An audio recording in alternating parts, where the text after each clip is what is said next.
Hey guys, in the previous sections, focus more about more on data preparation. In this section, I will talk about how you can host data which prepared and how you build application utilizing this data. So just to summarize, in previous sections, we showed how you can extract data from OpenStreetMap database, how you can combine them with additional data sets. And then we used OpenMapTiles toolset to organize this data in layers in PostGIS. And they are now for vector tiles generation. So in these sections, there will be first kind of talk, more talk part. You will not be able to do much. You will be just listen and be about what are the options for hosting vector tiles and other assets needed for vector maps. And of course, I will focus on MapTyler Cloud because it's the best map cloud on the planet, indeed. And then we will switch to practical tasks. It will be before you will fall asleep, and I will show you how you can upload the data which we created on the MapTyler Cloud, and how you can use the data and configure them to be served. I will also show you how you can compose a map, our custom vector tiles. And of course, I will also show you how to generate vector tiles themselves, because that's the most looks like the most cool thing in this workshop. But the thing is that the hardest part was to start the data, which Tom and Adam did. So they are the real heroes here, not me. Serving vector tiles. What needs to be served, or what we need to have on the server? We need to probably start talking about the Mapbox tiles. Mapbox tiles is basically a JSON document which defines the visual appearance of the map. The style must follow the Mapbox tile specification, and it must include information about sources, data sources. That means from where you load the data, and information about layers. That tells to the rendering engine how to present the data on the screen, draw the lines, how to draw the points, decorate them, and so on. Besides the style and source data, we also need to host sprites, which are map icons. For example, hospital icons or public bus station icons, and glyphs, which are basically fonts. They are just pre-processed in PBA format so that OpenGL can render them. And regarding options, which you have when you decide to host something like vector maps on cloud or on your server, you can really start with very basic solution like S3-like storage, which would require you to put all the assets in S3 buckets and probably extract blobs from MapTyles file and store them there. So it's kind of painful, and I would not recommend it. But there are options, much better options like TileServer GL, which is open source project available on GitHub, which you can use and run it in Docker and stream or serve the data from MapTyles. Or there are indeed commercial products and we will focus on MapTyler Cloud, as I mentioned. Let's talk about the style, the map style. You can see it is a JSON file. It's easy to understand, I believe, description for the rendering engine, which shows how to from where to take the data and how to render them on the screen. So you can see here that there is a layer section. Try to put my mouse on the second monitor. Work.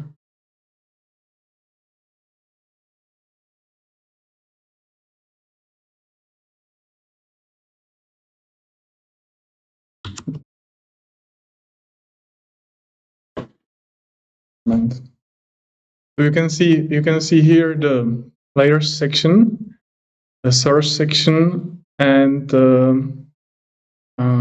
some information related to how the map will be loaded initially, like zoom and center. And when it comes to sources, I put there the FOSS4G source, which we will prepare and upload on MapTyler Cloud. The URL which you can see there is basically a URL which returns tile JSON, which is a bunch of metadata which describe the vector tiles available at this endpoint. And the data fetched from the server using this URL contains all the vector layers which we talked about in the previous sections. And the layers section basically links back to the source. And you can see that in this example here, we are telling to the rendering engine that it should use the FOSS4G source for bicycle path, and the source layers should be cyclase, and it should zoom it. It should render it using certain line color, date, and dash array. This is really the kind of entry point to the vector maps. And we can use MapTyler Cloud to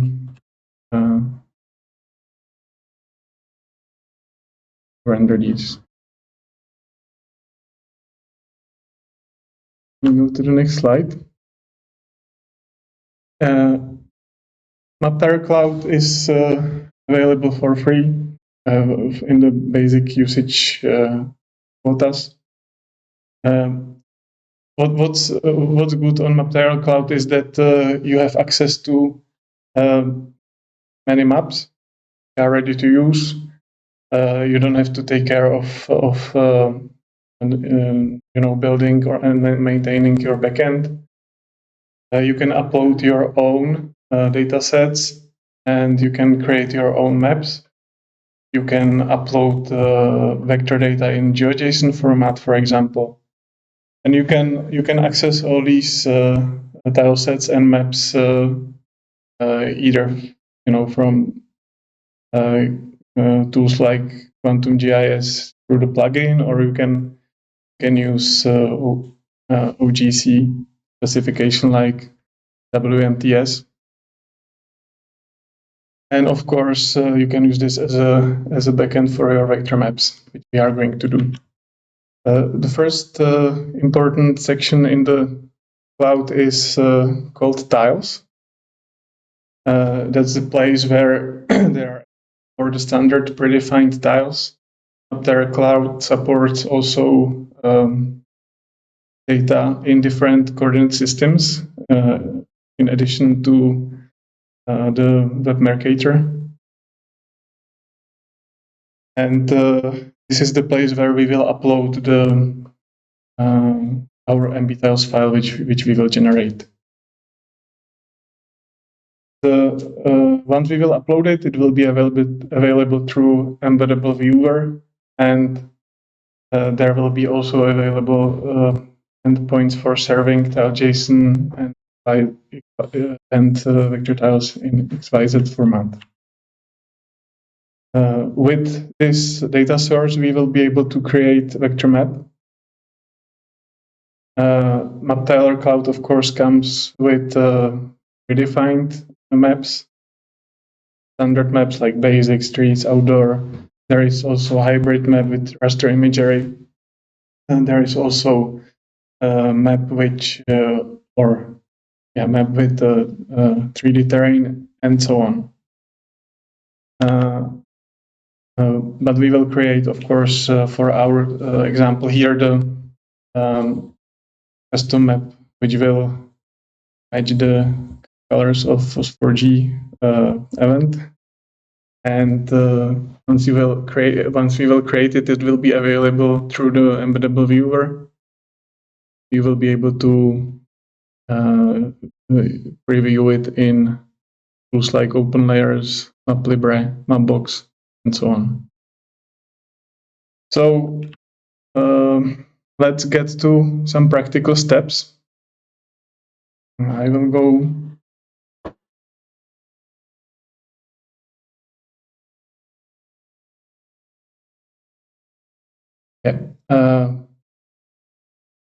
So as I said, guys, in previous sections, prepared everything what is needed to generate vector tiles using the OpenMapTiles stack. We have all the data ready in Postgres database. All the queries and files have been done. So we can now go to the console and actually launch the command for generating vector tiles. Before we will do that, we just need to double check the bounding box. So it should be, we need to set up bounding box, otherwise we will generate a lot of empty tiles. So I will go to OpenMapTiles folder here. And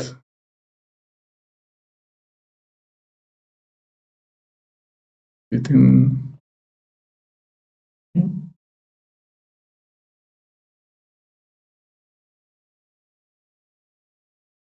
It's a hidden file, right? So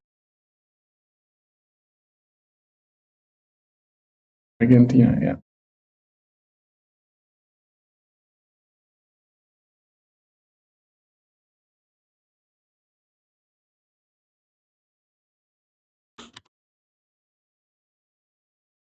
Don't have any text editor here.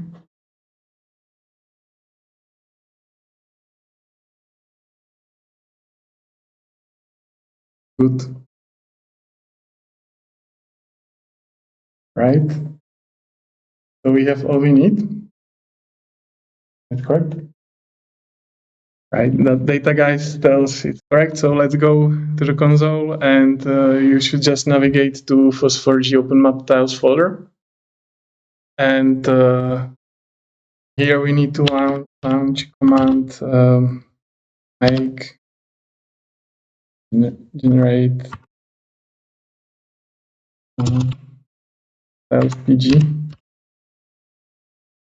And this will start vector tiles generation. It's super fast in our case because our area is very small and we do it only to level 4. So after less than 10 seconds, we have vector tiles. Hope. Post processing. Yeah, got it. So if you will take a look into the data folder, you will see tiles.mbtiles file. And that's the file which we are going to upload to MapTyler Cloud. So let me go to MapTyler. Now you should log into MapTyler Cloud. I hope nobody of you have problems. So maybe send us a message to the chat if you have any problems. We set up MapTyler Cloud we set up FOSS4G workshop account in MapTyler Cloud, and we already uploaded the file there. But you can just go to the tile section here, click new tileset, and you can drag the file here and upload it. That's all we need to do.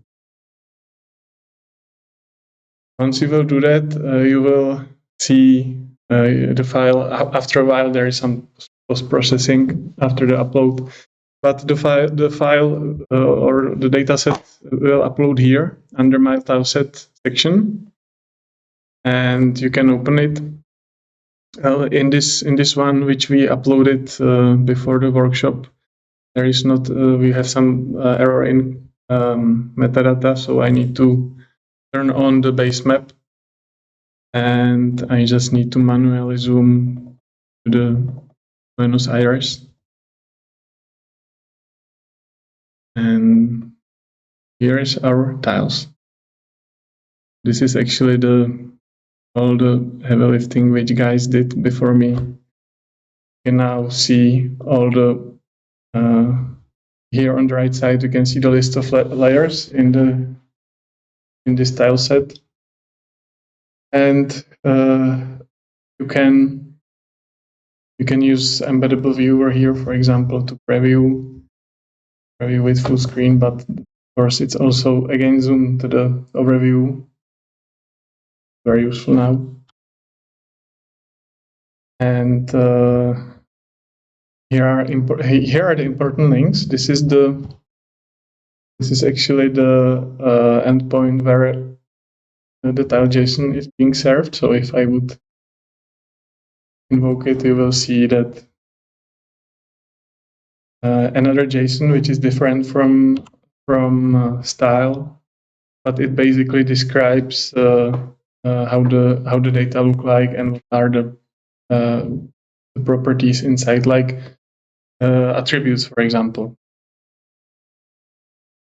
Here, for us, the most important thing is probably here, which is the template for vector tiles. So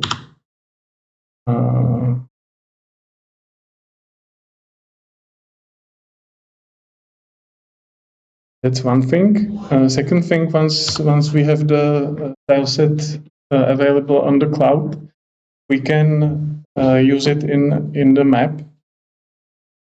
There are a couple ways how to do it. You can either hit create tile button here, and you will create the map with the source, and you can customize your style, add layers, and so on. Or you can go to the maps section, and you can click new map button, and here you have a couple of options. I would maybe say that from left to right, there are from the least advanced to the most advanced. So customize works in a way that you will choose existing map and you will just make some things lighter or darker, or change the style a little bit. And Adam will show you more about this. You can use editor, which is a more advanced tool, which allows you to preview these maps, and you can also switch there in the inspect view, which will allows you to see the attributes. You hover your mouse over the feature, or you can upload the style manually from the file. And for this workshop, we decided to prepare the style, and you guys can use the upload button here.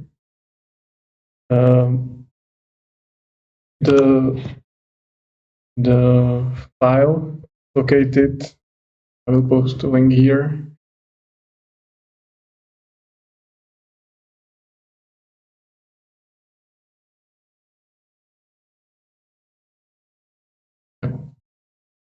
So here is the link for the style. You can download it. And when you download it, you will need to change this URL field. So you will just download it, open in the text editor, and replace this empty string with the correct URL which is available at MapTyler Cloud. We'll open the Tileset here. We need this URL here.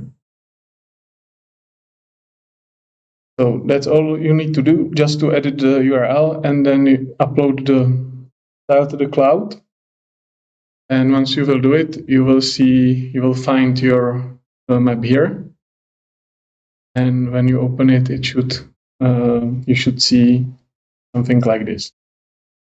And again, you can view this map in viewer of your choice from this list here. You can also, for the viewers which don't support vector tiles, you can use rasterized version of the tiles. And also there is for our demo, we are going to use MapLibre. MapLibre is open source fork of MapBox GL, and there is a version for web which we are going to use.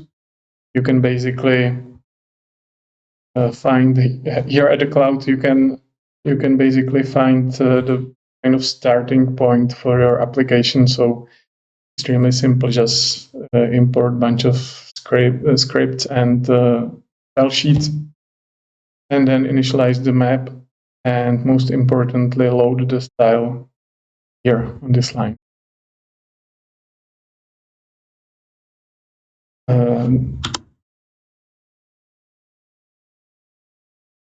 All right, so let's go back to our presentation. I believe I went through all the things I wanted to talk about. Once we have the map available on the cloud, as I said, we can use it in many applications like web viewers, Quantum GIS, but we can also use it in QGIS.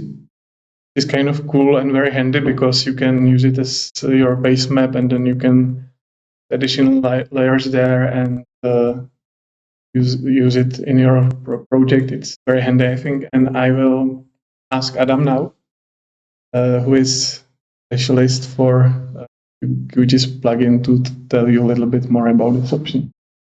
Thank you. Thank you, Peter. So I believe that Peter showed you this map section on the MapTyler cloud. And he told you that we created this FOSS4G style for you. And what we are interested now is this link to JSON style. We will copy it. Now we can go back to QGIS. Let's delete all the useful layers.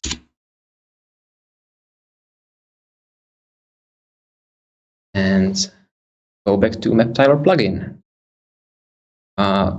Guys, we just released version 2 of this plugin last week. And I will have also a talk about the plugin on Thursday at FOSS4G. So if you are interested, join the talk.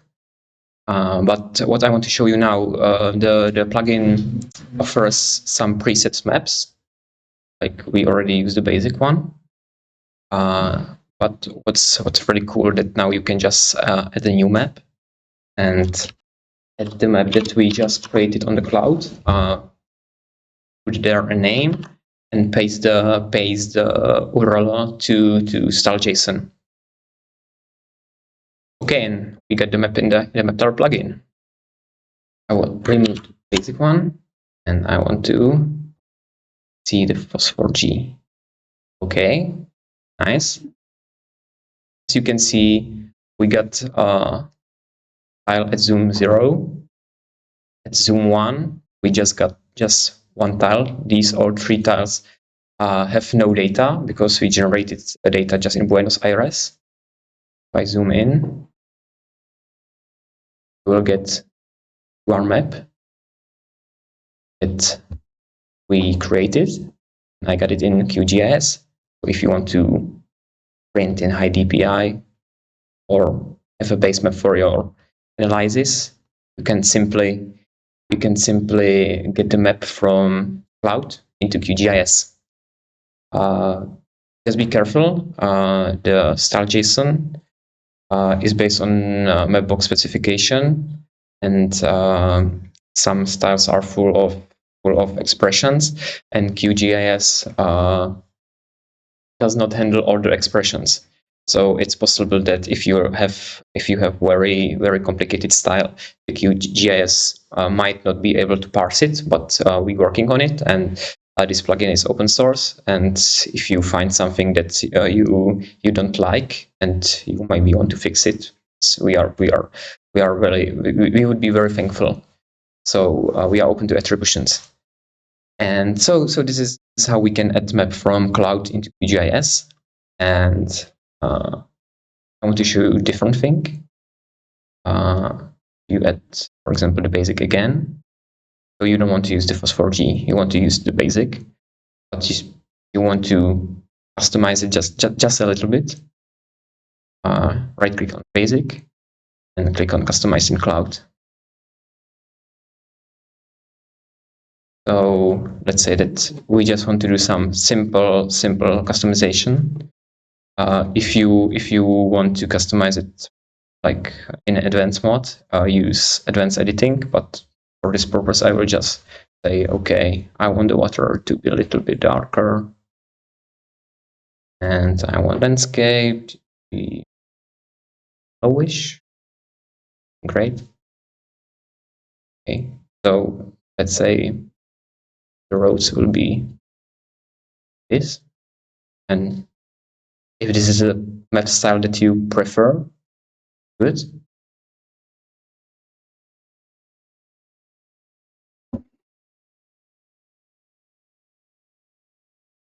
Okay, so I want to create a map, and I will call it basic 2, let's say. I will put it as label so I can delete it later. And I want to publish it. So now you can publish this map. You can use the embeddable viewer, but also, once again, you can use the style JSON. We'll link to style JSON, and it's to MapTyler.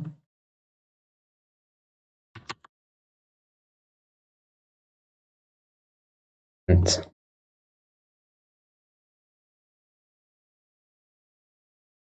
so the customize tool is on cloud. You can get the map into QGIS. It's really easy. Nothing can beat it. And I think that's all for QGIS. And we'll ask Peter to take it again.